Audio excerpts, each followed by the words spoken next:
नमस्कार दोस्तों, अगर आपने हमारा चैनल सब्सक्राइब नहीं किया तो जल्द से जल्द कर ली।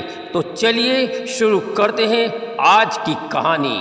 कविता अपने मकान के सामने रहने वाली संजय की मम्मी सुनीता को आवाज़ देती है। संजू की मम्मी बाहर आओ। तो सुनीता घर के बाहर आकर जोर से चिल्लाती हुई कहती है, क्या बात है, क्यों चिल्ला रही हो?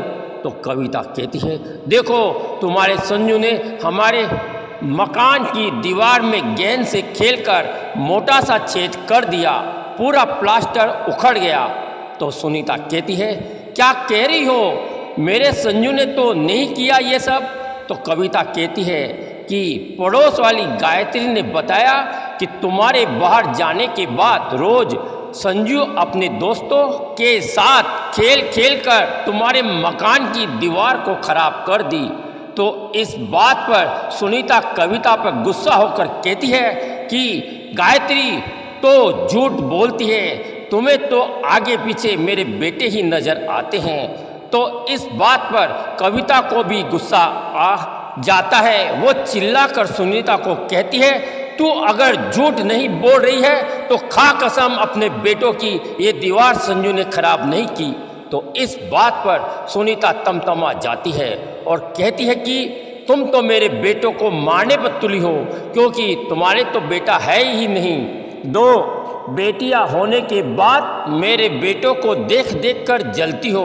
तो इस बात पर कविता रोते हुए अपने घर में चली जाती है और रोते हुए अपने पति अशोक जी को कहती है कि देखो अपने बेटा नहीं है तो संजू की मम्मी मुझको ताने कसती है। तो अशोक जी कहते हैं कि तू रोती क्यों है, उसको बोलने दे, अपने आप बोलकर चुप हो जाएगी। कविता के सामने मकान में ही सुनीता ने अपने 3 बेटों संजय, अजय, विजय और पति किशन जी के साथ जनरल स्टोर की दुकान खोल रखी थी। बड़ा बेटा संजू 12वीं पढ़ने के बाद कॉलेज में दाखिला ले रखा था।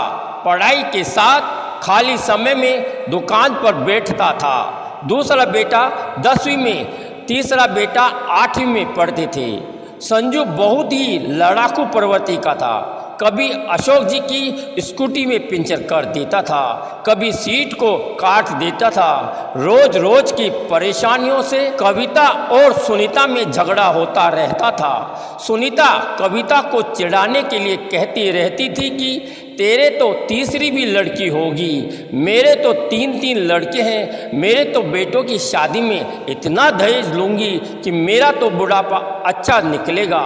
तुझे तो अपनी बेटियों की शादियों में दहेज देना पड़ेगा। मेरे तो 3 बहुएं आएगी, मैं तो बुढ़ापे में काम ही नहीं करूँगी। तुम दोनों पति पत्नी तो बुढ़ापे में अकेले ही रहोगे। ये सुनकर कविता को रोना आ जाता था। वो सोचती थी कि मेरे तो कोई बेटा नहीं है, हमें कोई बीमारी हो गई तो कौन संभालेगा। संजू को कॉलेज में जाने के बाद गलत संगति में रहकर शराब, सिगरेट आदि का शौक लग जाता है। वो दुकान से भी रुपए चुरा कर अपने यार दोस्तों और गलत शौकों पर खर्च करता था। इस बात पर रोज रोज संजू से किशन जी और सुनीता का झगड़ा होता था। एक बार संजू शराब का ठेके पर रुपए के कारण लड़ाई झगड़ा हो जाता है। ठेके वाला उसे इतना मारता है कि संजू शराब के नशे के कारण उठ नहीं पाता है। तो इस बात पर ठेके वाला संजू के पिताजी को फ़ोन करता है। तो किशन जी दुकान से तुरंत संजू को लेने आ जाते हैं। तो संजू को कुछ होश आने लगता है। वो ठेके वालों को अनाप शनाप गालियाँ देता है और शराब के ठेके वाले को नशे में कहता है कि जा जा, तेरा तो ठेका मैं खरीद लूँगा, अभी तू मुझे उधार में शराब नहीं दे रहा है, तुझे तो मैं देख लूँगा। इस बात पर किशन जी उसे उठाने की कोशिश करते हैं तो संजू खुद ही नशे में उठ जाता है और अपनी मोटरसाइकिल को चलाने लगता है। तो किशन जी उसे मना करते हैं कि गाड़ी को यहाँ ही छोड़ देते हैं, कल ले जाएंगे। तो संजू कहता है नहीं, मैं इसे चलाकर ही ले जाऊंगा। तो ये सुनकर किशन जी घबरा जाते हैं। वो संजू को अकेला गाड़ी चलाने से मना करते हैं, लेकिन संजू नशे की हालत में जिद पर अड़ जाता है। तो किशन जी को मजबूरन संजू के पीछे बैठना पड़ता है कि कहीं संजू एक्सीडेंट ना कर बैठे। संजू नशे में लहराते हुए गाड़ी चलाता है, तो किशन जी उसको मना करते हैं कि गाड़ी मत चला, लेकिन संजू फिर भी नहीं मानता। संजू नशे में इतनी तेज गाड़ी चलाता है कि एक बाइक वाले को टक्कर दे देता है। बाइक वाला उछलकर दूर जा गिरता है और पीछे से किशन जी भी गिर पड़ते हैं। पास ही पानी का टैंकर आता है और बाइक वाले को और किशन जी को रौंदता हुआ निकल जाता है। बाइक वाले और किशन जी की मौत हो जाती है। संजू को बिजली के खंभे से टकरा जाने से पैरों में गहरी चोट लग जाती है। संजू ने गाड़ी का बीमा नहीं करवा रखा था, उस पर पुलिस केस हो जाता है। संजू को बचाने के चक्कर में सुनीता को दुकान मकान सबको बेचना पड़ता है। संजू को लगने से उसका एक पैर खराब हो जाता है। उसे चलने के लिए बैसाखियों का सहारा लेना पड़ता है। सुनीता का दूसरा बेटा अजय घर की स्थिति को देखकर काफ़ी परेशान रहने लगता है। घर का खर्चा भी बहुत मुश्किलों से चलने लगता है। जिस मकान में रहते थे उसी मकान में किराए पर रहने लग गए। मकान का किराया भी तीसरा बेटा विजय ट्यूशने पढ़ा कर चुकाता था। संजू कोई काम नहीं करता था और रोज रोज शराब के लिए दोनों भाइयों से पैसे मांगता था। इस बात पर घर में कलह रहती थी। सुनीता घर की हालत को देखकर उदास रहने लगती है। एक दिन वो सोचती है कि सब्जी का ठेला लगाकर कुछ कमा लेती हूँ। सब्जी का ठेला किराए पर लेकर सुनीता संजू को भी अपने पास बैठाने लगती है। कुछ कमाई होने पर सुनीता को तसल्ली होती है, लेकिन संजू सुनीता से लड़ झगड़ कर शराब के लिए रुपए ले जाने लगता है। ये देखकर सुनीता परेशान रहने लगती है। अजय का घर की हालत को देखकर मन पढ़ाई से उखड़ जाता है। वो पढ़ाई में फेल हो जाता है। उसको बचपन से कमर दर्द की बीमारी होती है, जिसका इलाज बड़े हॉस्पिटल में चल रहा होता है।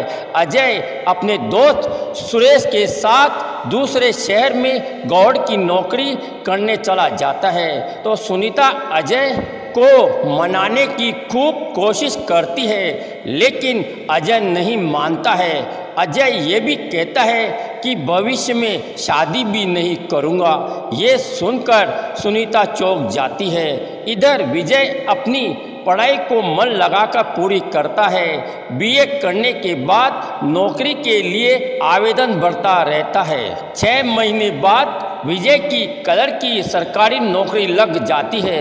सुनीता विजय को कहती है, बेटा मेरे जिंदा रहते शादी कर ले, क्योंकि अजय ने तो शादी करने से मना कर दिया। कहता है कि मेरी कमाई कम है और कमर दर्द से भी परेशान रहता हूँ। विजय माँ को कहता है, माँ मैंने एक लड़की देख रखी है।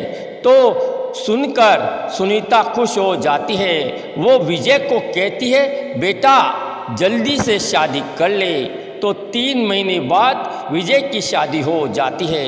माँ कहती है, बेटा मैं और संजू आ जाए तेरे पास, अब मुझसे काम नहीं होता है।